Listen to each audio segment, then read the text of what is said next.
இப்போ ஒரு ரிஷபத்தை எடுத்துக்கிட்டோம் அப்படின்னா, இந்த ரிஷபம் வந்து ஒரு நிலத்தை தோன்றும். இப்போ பூமியில் நம்ம பல வகை இருக்குது. இந்த இடத்துல என்ன வச்சுருக்கான், அதுக்கு ஒரு காலை சின்னம் வச்சுருக்கான். இது அந்த ராசி மண்டலத்தில் 2வது ராசி. இது காலபுருஷ தத்துவத்தின் 2ஆம் வீடு அப்படின்னு நம்ம சொல்லுவோம். அந்த வீட்டு அதிபதி யாருன்னா சுக்கிரன். இப்போ இந்த பூமி என்னென்னா விளையும் பூமி.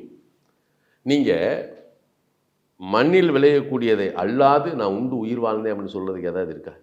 கிடையாது. அப்போ அந்த இடத்துல தான் அனைத்தும் சகலவிதமான மனிதனுடைய வாழ்வியலுக்கு வாழ்க்கைக்கு தேவையான சக்தியை கொடுக்கக்கூடிய உணவுகள் விளைச்சல் நிலம் அங்கே தான் இருக்குது. அப்போ அந்த இடத்தையும் பிரிக்கிறான். அது வந்து நன்சை, புன்சை, மானாவாரி, கரிசக்காடு அப்படின்னு தரிசு அப்படின்னு பிரிக்கிறான். அப்போ நன்சைன்னு என்ன? அது எப்போதும் நல்ல குணம் படைத்த மனிதர்கள், அவர்களிடம் சென்றால் நமக்கு நல்ல ஒரு பலன் கிடைக்கும்.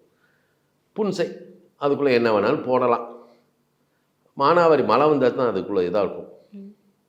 கரடு தரிசு அதுலேயும் மண்ணை பிரிக்கிறான். எப்படி பிரிக்கிறான்? செம்மண், களிமண் பிரிக்கிறான்ல.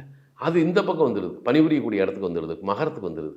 அப்போ ராசி மண்டலத்தை வந்து மிக அழகாக அவங்க நமக்கு வந்து கொடுத்துட்டு போயிருக்காங்க. இதை ஒழுங்காக தெரிஞ்சுக்கிட்டாலே நம்ம வந்து போதுமானது.